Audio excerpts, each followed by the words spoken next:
Ano nga ba ang tatak o hallmark ng 24K at kung mayroon ba itong kapariha? Yan ang ating pag-usapan ngayon mga boss. Uy anak ng mahirap. Oh no!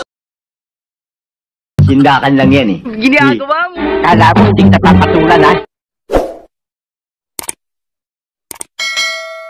Ano nga ba ang hallmark ng 24K at kung mayroon ba itong kapariha? Pag-usapan natin yan mga boss kasi mayroong tarong sa akin na si Madam Celia na ang sabi niya, as lang po boss, nakabili ako ng necklace, may tatak siya na 999 ang 24K. Tatlo lang po ba ang 999? Mga boss, ang 24K, makikita natin sa mga tatak nila ay yung 99.99 at yung iba naman ay 999 lang. At yung ibang nakatatak naman ay 999.9. Yan po ang makikitang tatak sa mga 24K. At ang silver mga boss, meron din siyang kaparihong tatak sa ginto.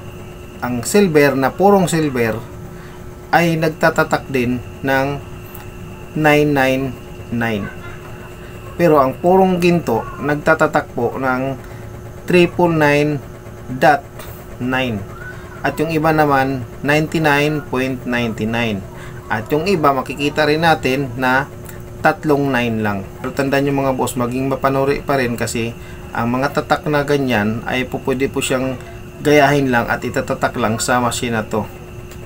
O pwede po siyang iguhit, isulat lang dyan sa loob ng mga alahas. Pwede po siyang gayahin para magmukha talaga siyang 24K kasi pwede pong tatakan lang siya ng machine na to.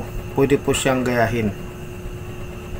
Kaya laging mapanuri sa ating mga binibiling alahas at tandaan, ang ating 24K mayroong kapariha na tatak ay ang silver.